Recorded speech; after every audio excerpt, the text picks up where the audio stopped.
The 24 Hours of Le Mans is about constructors, mechanics and drivers, and before the action begins, the tens upon tens of thousands of spectators move into position in order to miss nothing. Just as last year, Ford are motivated to try to get the better of Scuderia Ferrari. Two works Fords are entered, the 1 of Miles and McLaren and the 2 of Hill and Eamon. 7 litres, almost 500 horsepower. Never before have we seen such power under the bonnet.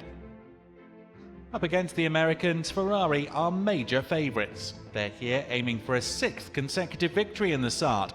For that, they've pitched up with 250 LMs, 330 P2s and 365 P1s, generally with the famous V12 engines. They can also count on star drivers such as Pedro Rodriguez, Joe Bonnier and Lorenzo Bandini.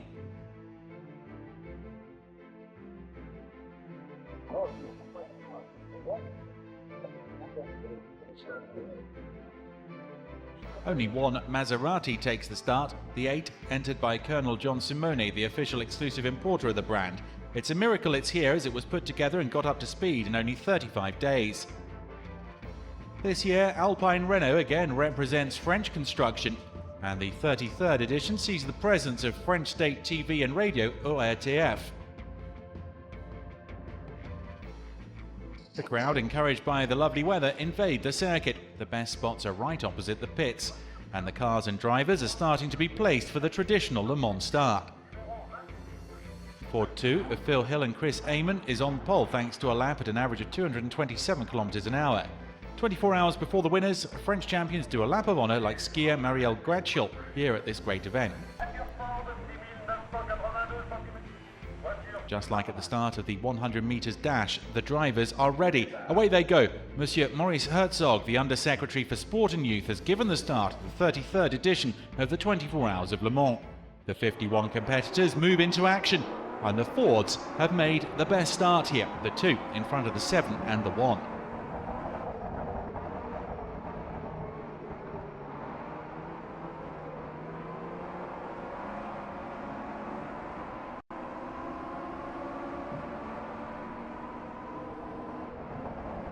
A peloton that's closely bunched, but not for very long. The peloton gets stretched out over the 13 kilometres of the circuit.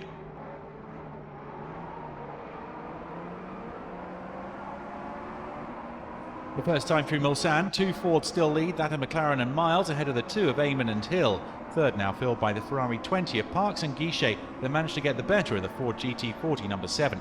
The Ferrari 19 of Surtees and Scarfiotti, a champion in 63 with Bandini, completes the top 5. Behind, an AC Cobra is caught out on the corner, precious seconds lost for Johnson and Payne, and for the Porsche 38 of Duez and Kurgan. The first cars go past the stands, and the Fords of Miles and McLaren and Hill and Eamon lead from the Ferraris of Surtees and Scarfiotti and Guichet and Parks. Already the Ford-Ferrari battle has been launched. McLaren is still leading and tapping out a ferocious pace in front of another Ford, that driven by Chris Eamon. The Ferraris are far back. On lap 4, Eamon is clocked at 3:43.8 at 216 km an hour. The official lap record has been pulverised. But then McLaren reclaims the lead. The Ferraris are 40 seconds behind. The race has taken on the air of a Grand Prix, but a Grand Prix is 10 times shorter. The crazy pace at the start means the machines and drivers suffer. Look at this failed stop from Joe Schlesser. The Frenchman, teamed up with Alan Grant in the Shelby Cobra 12, is the victim of a steering problem. The Franco-American duo have to abandon after only 80 minutes of racing.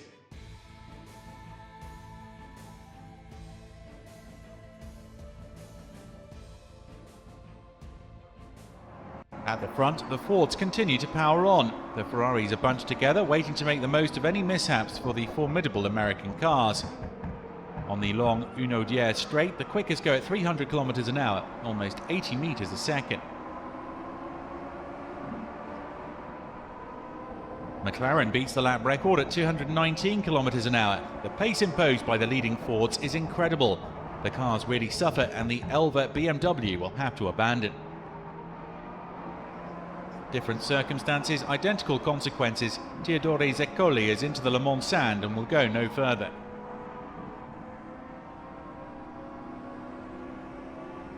44 competitors still left in despite the ferocious pace, but a little after 6 in the evening the Ford prototypes begin to hit real trouble.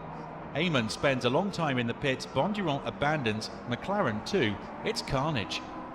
Phil Hill in the 2 in a bravura act before giving way laps at nearly 223 kilometers an hour. It's all gone wrong though for the American cars. The Ferraris couldn't have asked for anything more. After 4 hours of racing, the situation is clear at the front. 4 Italian prototypes lead with the 19 ahead of the 20, the 17 and the 22 shared by Bandini and Biscaldi. A car that comes into the pits. Lorenzo Bandini gets out of the cockpit of the 275 P2 with a 3.3 litre engine before proffering a few words of advice to his young teammate. A smooth pit stop for Ferrari, and the man from Milan, Biscaldi, can calmly head back out. Now the 21 comes in to refuel, the Ferrari 250 LM of Gregory and Rindt. One is American, the other Austrian. Maston Gregory is well known, while Rindt is a newcomer, but a talented newcomer. This year, he took a brilliant third place at the Grand Prix of Po in Formula 2. For now, the ambitions of Rindt and Gregory are modest because they're more than 10 laps down. Fans are delighted. They came here to witness a big battle, and that is what has ensued. In the village of the 24 Hours of Le Mans, there's something for every taste, and on this Saturday, June the 19th, concerts are on the programme. The cars continue to go round and round with their lights on, making the spectacle all the more impressive. While the sun takes its time to rise, it's the red cars dominating, 5 Ferraris in the leading positions.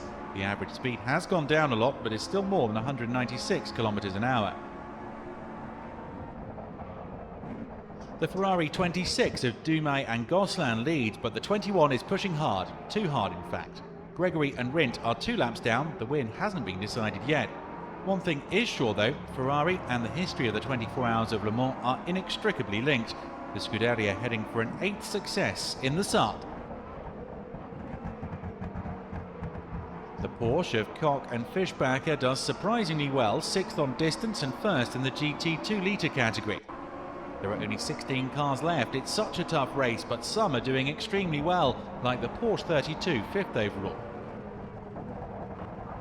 Refueling for the 330 P220 of Guichet and Parks, the Frenchman won last year, teamed up with Vaccarella. Parks is a fine driver. It's one of the best lineups you could think of.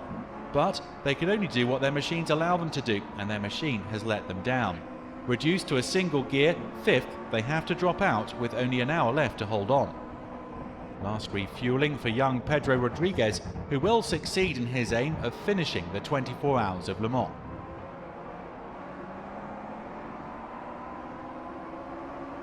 A 33rd edition that lives up to all its promise because the leading teams fight it out for victory. Gregory and Rindt in their prototype 3.3 litre lead from the Franco-Belgian duo Dumais and Gosselin, who blew a tyre following a spin. They had to settle for 2nd place. The Italian flags fly high in the Le Mans skies, proof of the dominance of Ferrari. Dumais and Gosselin really unlucky, finishing 2nd then, while the big winners are Jochen Rindt and Maston Gregory in their 250 LM21.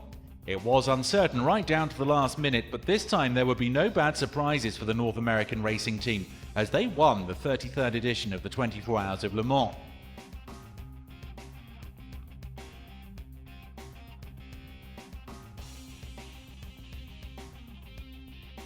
Three Ferraris in the top 3 places. Behind them, the Porsche of Linger and Nucker finishes 4th and is 1st on the index of performance. Only 14 cars of the 51 that started managed to make the finish. Once again, Le Mans confirms its reputation as an unforgiving race. The race of truth again living up to its title as the Grand Prix d'Endurance of 24 Hours. It's time for flowers and ovations for the winners, and don't forget all those who worked so hard in the background in order for this to happen, in order for the car to be reliable. Bravo to Maston Gregory and Jochen Rindt for this success that has no equivalent anywhere in the world. Congratulations too to Linger and Nucker, 1st on the index. Many try and few manage to make it through to win, and all deserve our congratulations as 1965 was an epic edition.